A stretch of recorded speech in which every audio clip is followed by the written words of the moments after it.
4 short and creepy, allegedly true Dogman stories. When Dogman moves in, it's time to move out. Dear Scary Stories NYC, I have a bit of information for you concerning the Dogman. I have reason to, in the course of my job, inspect many abandoned houses in a number of Midwestern states in this union. I cannot officially discuss this on the record, but there is an increasing issue around keeping properties free of inhabitation by squatters, both human and otherwise. We do attempt to prevent animal infestation as much as we can because it's easier and less expensive to scare off a family of rodents than it is to get them out once they're settled in. Now, there is a kind of animal that nobody involved in real estate is going to admit to you could possibly exist on an abandoned property. Actually, there are a few of them, but we're only going to deal with one for today, and that is the Dogman. No real estate person or agency, large or small, is going to admit to you that Dogmen exist. They'll deny it. They'll call you names. They'll say you believe in werewolves. But it doesn't matter what they say because I've seen with my own eyes that these creatures are real. I mean Dogmen. Creatures that resemble werewolves in appearance, but are actually some form of animal. They are not shapeshifters. They always look like dog-headed or wolf-headed humanoid animals. I've seen brown Dogmen, and I've seen black ones. I was told a story by one of my co-workers about his encounter with a gray Dogman in Wisconsin.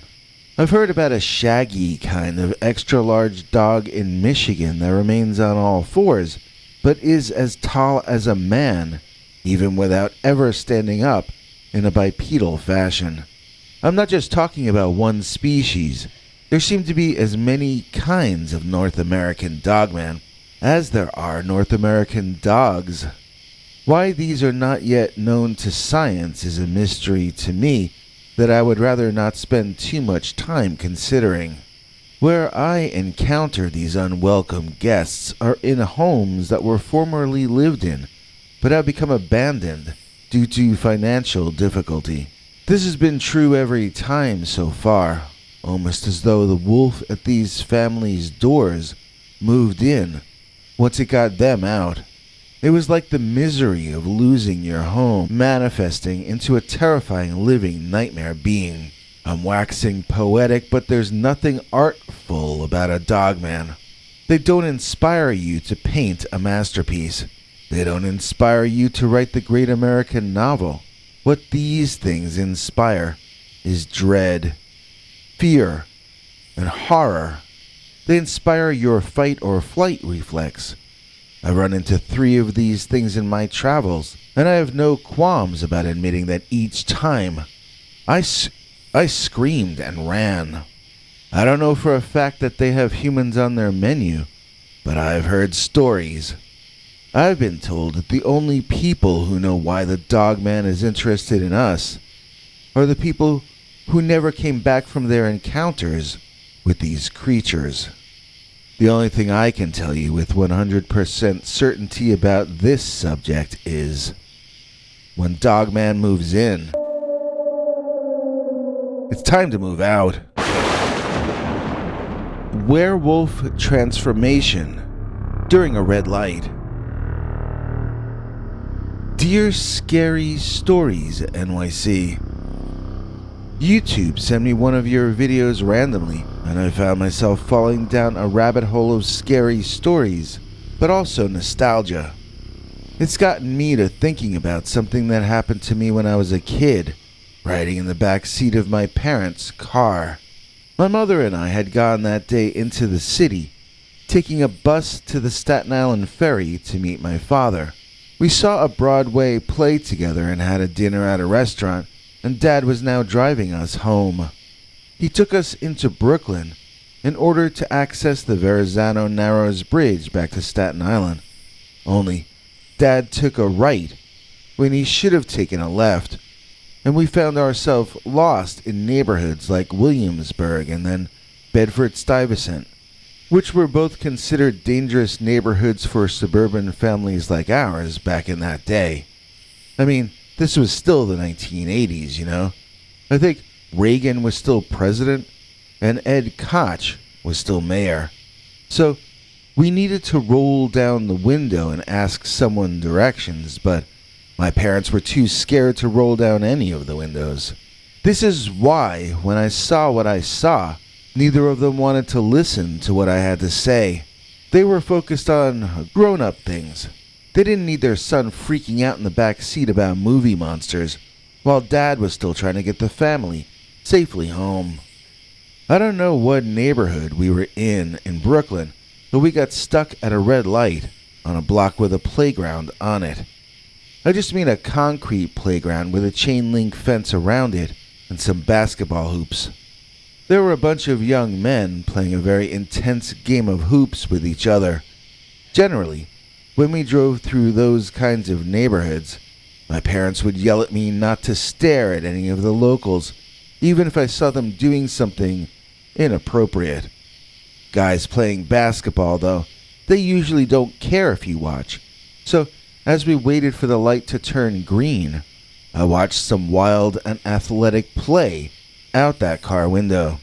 One player had a ball stolen from him and was tripped at the same time. He might have gotten a basket on the play, but another player committed a foul against him.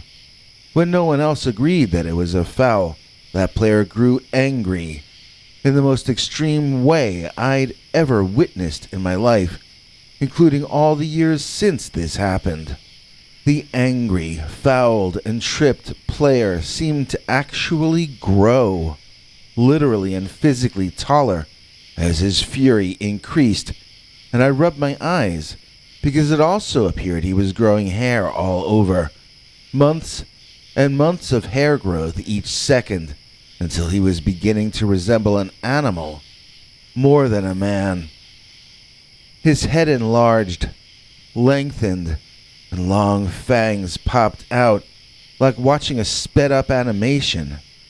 As Dad hit the gas to drive us away from that spot, I saw the player had fully transformed into what to me was a werewolf, a canine-headed monster, and it took its revenge against the player who tripped it in a most horrible way, the image of which traumatizes me to this day.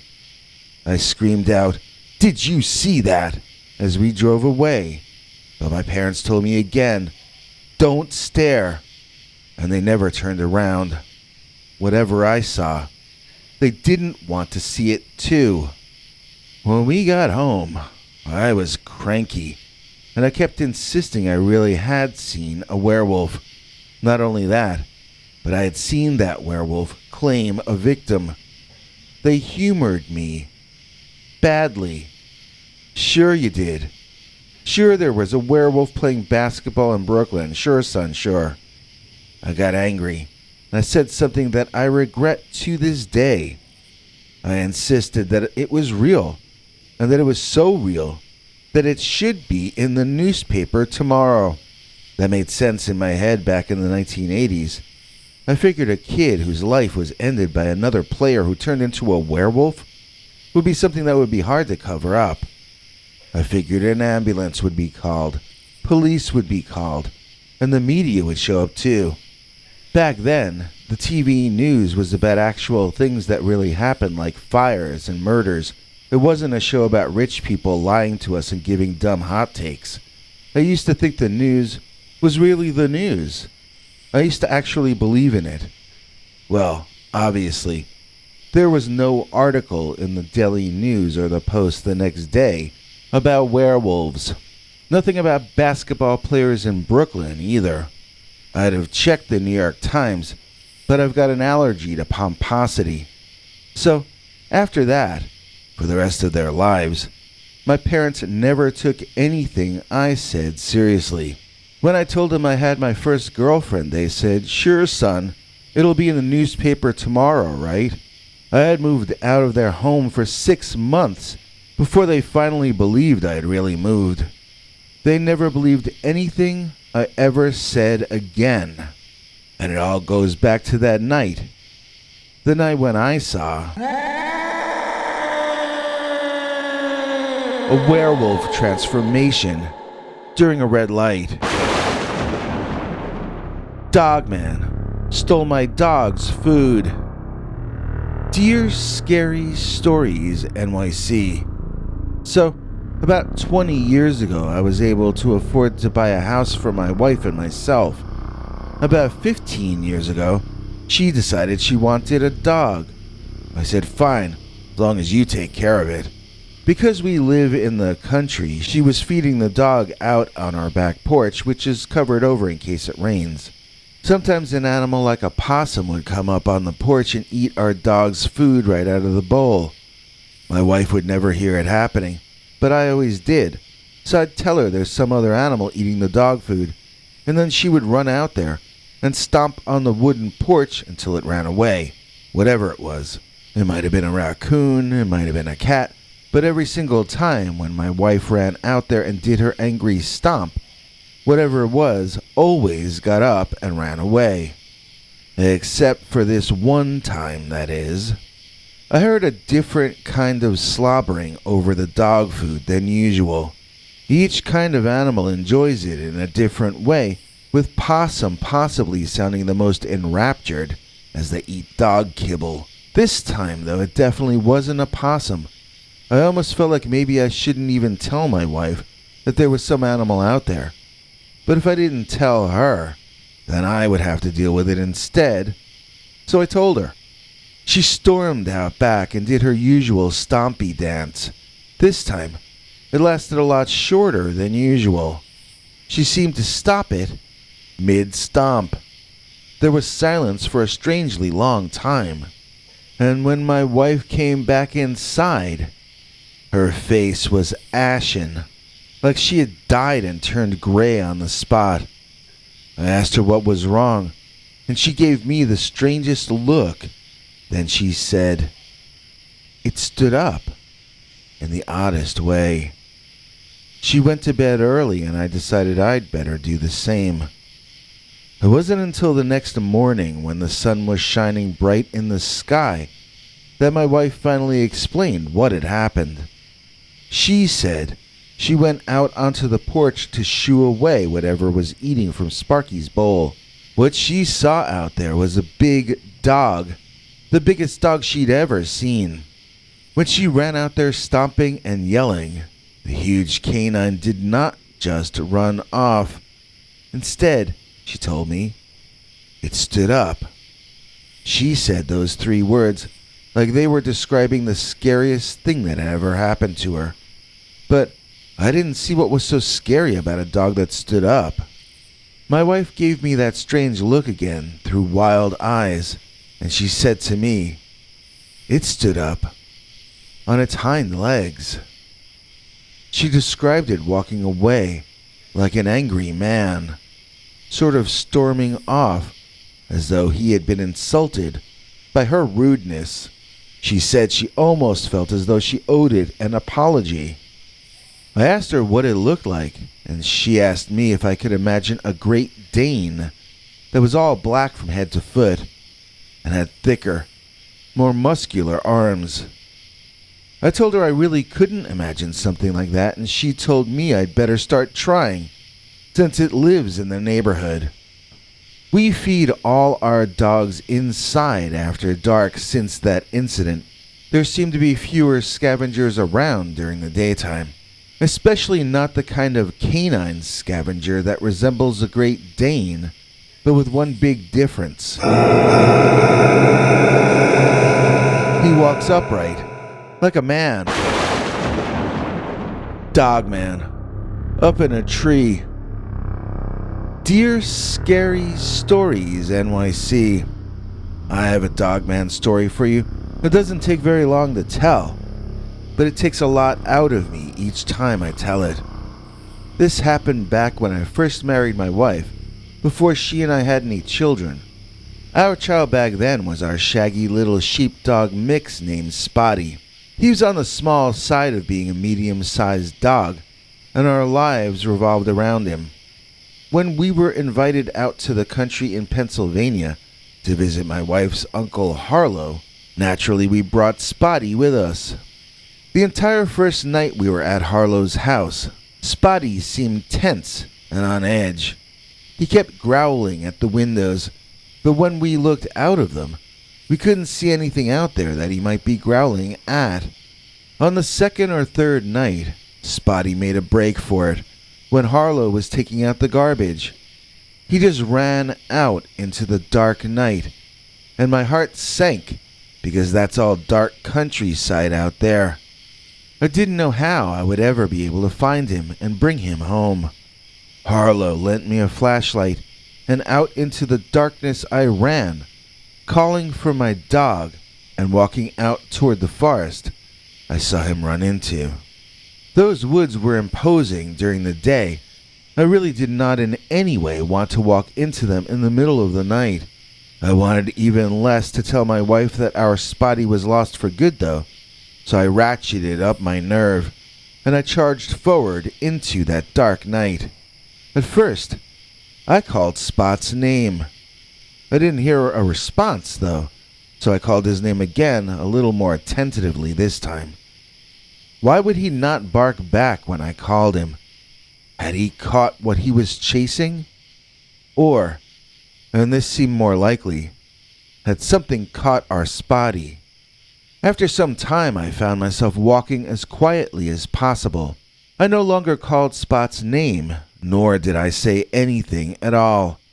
I just looked around using the flashlight, and I listened intensely to hear anything out there at all. I was only hearing the breeze from time to time, blowing the leaves around a little. I wasn't hearing owls. I wasn't hearing frogs. I wasn't even hearing crickets. Weren't there normally crickets chirping in the forest at night? I thought so, but not hearing any in that moment, I began to wonder if that was a false memory. But then, no. The night before, my wife had told me the crickets were so loud that one time she woke up, then found it was hard to get back to sleep in all that racket. That had only been the night before, so why was it so quiet as I walked through those trees that night? The entire scene started to feel unnatural to me, or maybe I should call it supernatural. I felt like I was in a horror movie, and that anything might happen to me next. Literally anything. After a while, I really wanted to head back to Harlow's house, but I knew that if I returned without our dog, we likely would never see that pooch again. So I kept walking, and I kept looking, and looking, and looking. Something moved in a bush at my feet to the right, and I jumped in the air. I thought I was seeing a snake at first, but when I shined the flashlight down, I was stunned and surprised to see that it was, in fact, our dog's tail, wagging hard and wildly at the edge of that bush. Spotty was hiding in the bush, and was glad to see me. So why was he continuing to hide in that bush if he was glad to see me? I wanted to call his name. I wanted to rush over to him, but there must be some reason he wasn't coming back to his dad. There must be some other element to this scene that he knew about, but of which I was yet unaware. And then something small bounced off the top of my head. I don't know what it was, possibly a small branch or acorn or something, but it doesn't really matter what.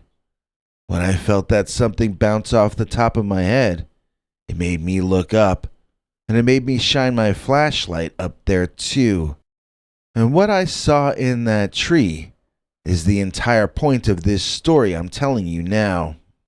Up there, and I mean way up there, fairly high in this mostly bare tree, stood something that looked like a caveman to me at first. I remember myself remaining silent as I viewed the man or creature way up there, but I must have been surprised. I must have made a sound or jumped or something. In my memory, though, I was braced for anything, and I was brave for the sake of my dog. In my memory, I was quite heroic and stoic in that moment. In reality, I was probably sweating and weeping pathetically. I mean, one thing my memory has not censored out or cleansed is the fact that the creature I was staring up at was absolutely terrifying. It reminded me of that demon from that old Christopher Lee and Peter Cushing movie called Horror Express. In that film, the skeleton of a caveman is recovered and is being transported on an old-time train. The caveman comes back to life and turns out to be Satan himself somehow. I never really understood that part of the story, but it's really scary anyway. The creature in the movie has red, glowing eyes, and this one I was staring at had glowing amber or golden eyes. Very unnatural looking. Very demonic looking, too. I just shined my flashlight on that creature or caveman, and I stared at him. He in turn appeared to be staring back at me. And in the entire time this had been happening, I had not seen the creature move, and somehow his absolute stillness made me feel allowed to continue to stare. And as I did so, I noticed the strangest thing. When I moved the flashlight around, I could swear I was seeing ears on top of the head of the caveman. I don't mean human ears or normal ears one might expect on a primitive hairy man. I mean it had dog ears or cat ears, and they were on top of its head, not on the sides, the way our ears are placed. This was some kind of demonic being with a dog-shaped head. Almost as though he heard what I was thinking, the caveman burst into action, baring his teeth at me and revealing a long snout of canines. It was some kind of a wild dog, and yet it had the body, or at least the torso and chest, of a big, muscular, and athletic man. So, what was I looking at? The caveman with the dog head emitted a growl and leaped out of that tree into another one. I didn't see it land, but I heard it crashing into branches in the darkness. I shone my light instead onto the bush that Spotty was hiding in, and I was able to grab the little dog with my free hand. Running back to the house, my heart was beating so hard and hurting so badly that I didn't think I was going to make it back inside. On top of that, I could hear the beast out there in the darkness, crashing through branches and running over the terrain. If he was going to try to catch up to me and Spotty, he was probably going to be successful. I was shivering violently all over when I made it back inside and slammed the door behind me. Spotty ran to my wife, and the two acted like everything was fine, but I had got into some kind of state of shock, or at least some variation on that. Harlow locked the door I had come through, yet I continued to stand there, my back braced against that door, expecting the dog-headed caveman to slam into it from the other side. I couldn't see how the attack could possibly be over. I knew that Dogman was going to fly into that door. I knew I wasn't done defending my family. Years later, as I write this email to you, I am still defending my family against the Dogman. I am still convinced the Dogman is just behind me, out in the darkness, and that he's coming to take everything good out of my life. I've been in therapy for almost 2 decades. Our youngest daughter is in high school, but I'm still living out that night when I rescued our old dog Spot. Long before any of our children were even born, I haven't been able to let it go. Since the night I looked into those demonic eyes far up in that tree, I haven't had a normal night of sleep. My life is haunted by nightmares of... The Dogman Up in the Tree. CS is the best. Don't settle for less. Demand CS. Please join us in thanking today's executive producer, CS, for making this episode possible. In exchange, CS, who is a $10 member, gets all our perks. They get to see our weekly Sunday secret uncensored story. They get to see our 21 hours of archived stories. Plus, they get to, whenever possible, see episodes in advance of the general public. And you can get all these perks too. Either join our PayPal subscribers club at peterbernard.com or else click that join button under this or any of our videos to become a channel member. And now, here's international TV spokesmongrel Henry Lee Dogman to fill in any details I may have left out. Hank? Thanks for watching till the end. If you liked what you saw, please consider clicking like on the video or sharing it with your friends and family that you think might also be interested. If you would like to see more of our work, please consider subscribing and hitting that bell icon next to the subscribe button so that YouTube will alert you when we put out a new video. To become a channel member and gain access to our special perks, you can click that join link under each of our videos. Another option is to join our PayPal subscribers club at peterbernard.com. You can join for as little as 99 cents on YouTube or $1.50 at peterbernard.com, and that gains you access to our weekly secret uncensored episodes. If you'd like to see our 21 hours of archives of uncensored Dogman stories, then please join at the $3 level or above. To get to watch our shows in advance of the public, please join at our $10 level. That gets you all the perks. If you join our channel memberships, you need to check our community page here on YouTube in order to get the links to the secret videos and other perks. If you're in the PayPal subscribers club, Peter will email you all the news and links himself. Once joining the PayPal club, which is Peter's homemade club, please give him a chance to see that you've joined and to compose you a personal welcome email, as none of that is automated. But whichever you join, we'll name you an executive producer for the next available episode. Do you have a scary experience that you'd like to share with us? You can email us at scarystoriesnyc@gmail.com or call our Scary Stories voicemail hotline at 804-LA-SCARY. That's 804-537-2279. It's a Google voicemail box, so that means it keeps cutting off after every 3 minutes. If your story is longer than that, please keep calling back and we can piece it together on our end. Good night, and have a scary tomorrow.